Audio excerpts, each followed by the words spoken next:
सो आज की इस वीडियो में हम देखेंगे इंडिपेंडेंट इवेंट्स, जो कि चैप्टर 2 का एक टॉपिक है। सही है, वॉलपुल बुक एडिशन 9। तो इंडिपेंडेंट इवेंट क्या होते हैं? जो वो इवेंट जो किसी और पे डिपेंड नहीं कर सकते। जैसे हम जो है ना, दो पर्सन है, एक जो है ना कॉइन को टॉस कर रहा है और सेकंड पर्सन हमारे पास डाइस को रोल कर रहा है। तो इन दोनों की प्रोबेबिलिटी, मतलब डाइस के अंदर कोई एक हमारा डिज़ायर इवेंट है, जैसे हम बोलते हैं डाइस में 6 नंबर आ जाए, और एक और जो पर्सन जो कॉइन टॉस कर रहा है वो कहते हैं हम उसमें हेड आ जाए।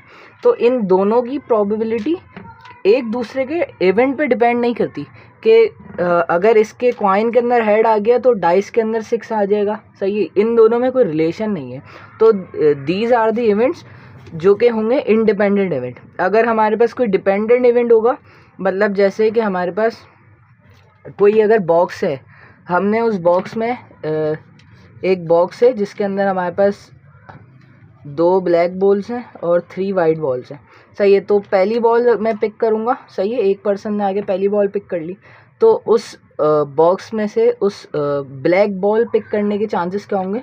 सही है, 2/5 हो जाएंगे। सही है, अब उसने एक बॉल पिक कर ली। अब जब सेकंड पर्सन जो आएगा, सही है, वो जब बॉल पिक करेगा तो फर्स्ट टाइम हमारा ये केस होगा कि पहले बंदे ने जो बॉल पिक कर ली वो ब्लैक निकल आई।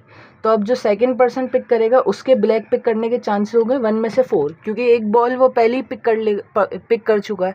तो यहाँ पे ये इवेंट कहलाएगा हमारे पास डिपेंडेंट इवेंट। सही है, तो मैंने इसको भी थोड़ा डिस्क्राइब कर दिया, बट हमारे जो अभी टॉपिक इंक्लूड है वो है इंडिपेंडेंट इवेंट। मतलब अगर एक बंदा आ रहा है, उसने ब्लैक बॉल पिक कर ली, सही है, अब वो पिक करके वापस बॉक्स में डाल के फिर चला गया। अब सेकंड बंदा दोबारा आ रहा है, वो वापस बॉल पिक कर रहा है, तो जब वो वापस डाल गया बॉल, तो बॉल वापस बॉक्स में डाल गया, तो बॉक्स के अंदर अभी भी 5 बॉल्स वापस आ गई। तो यहाँ पे प्रोबेबिलिटी इंडिपेंडेंट हो जाएगी। मतलब पहले बंदे ने बॉल पिक करी, उसकी प्रोबेबिलिटी क्या थी? 2 ब्लैक थी और टोटल बॉल 5 थी, तो 2/5। और जब सेकंड बंदा आया, तो क्योंकि पहला बंदा वापस डाल गया था, तो अब नंबर ऑफ बॉल सेम ही है, तो सेकंड बंदे की भी प्रोबेबिलिटी 2/5 हो जाएगी ब्लैक बॉल पिक करने की। तो यहाँ पे हमारे पास ये जो इवेंट होंगे वो इंडिपेंडेंट इवेंट होंगे। तो इसका अगर हमें क्वेश्चन दिखे, जो कि वॉलपुल की ही बुक एडिशन 9 में है, पेज नंबर 67, एग्जाम्पल है 2.39। सही है, यहाँ पे हमारे पास सर्किट प्रॉब्लम है। सही है, इसके अंदर हमारे पास करंट एक जंक्शन दिए में, जंक्शन ABCD। सही है, इधर से करंट पास होने की प्रोबेबिलिटी दी हुई 0.9, बी से पास होने की भी 0.9, सी और डी से पास होने की 0.8। अच्छा, हमें पता है कि करंट अगर हमारे पास ये पैरेलल वेज है, सही है, ए और बी सीरीज़ में और सी और डी पैरेलल में, तो पैरेलल में अगर एक जंक्शन अगर हमारे पास ब्रेक हो तो सेकंड से चले आएगा और सर्किट हमारा कंटिन्यू रहेगा। सही है, तो मतलब यहाँ पे सी और डी में से अगर एक ख़राब हो, दोनों में से कोई एक ख़राब हो, तो भी सर्किट हमारे पास चलता रहेगा। तो ये सी और डी हमारे पास जो है ये इंडिपेंडेंट नहीं है, डिपेंडेंट है। मतलब सी और डी में से कोई भी एक चलेगा तो दूसरे की प्रोबेबिलिटी डिपेंड करेगी। लेकिन बी और ए और बी हमारे पास इंडिपेंडेंट है कि सॉरी, ए और बी हमारे पास डिपेंडेंट है, सी और डी हमारे पास इंडिपेंडेंट है कि सी चले ना चले तो हमें कोई फ़र्क नहीं पड़ता। मतलब इन दोनों में से एक चले ना चले, हमारा सर्किट चलता रहेगा। लेकिन ए और बी में फ़र्क पड़ेगा, क्योंकि अगर ए ख़राब होगा तो बी भी जाहिर सी बात है नहीं चलेगा। क्योंकि सही है, इसकी हमने एक्सप्रेशन मैंने यहाँ पे राइट कर दी कि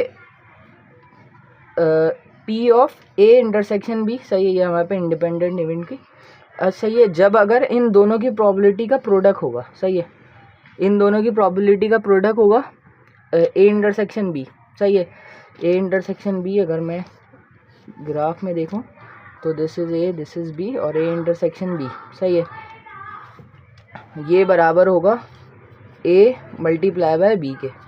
सही है, तो ये हमारे पास जो होगा इंडिपेंडेंट इवेंट होगा। ये मैंने ग्राफिकली बता दिया। सही है, तो A और B हमारे पास डिपेंडेंट है और C और D इंडिपेंडेंट होगा। सही है, तो पहला क्वेश्चन है, इसका पहला पार्ट है कि पहले पार्ट में बताना है कि इंटायर सिस्टम वर्क करे। सही है, तो पहला पार्ट में ये है हमारे पास, तो पहले करंट आएगा A में जाएगा फिर B में जाएगा, तो A और B हमारे पास क्या होगा? इंटरसेक्शन होगा। तो पहले A इंटरसेक्शन B आ गया। सही है, B के बाद C या D में से कहीं से भी जा सकता है, लेकिन यहाँ पे तो जंक्शन होगा ना, तो इंटरसेक्शन C या D।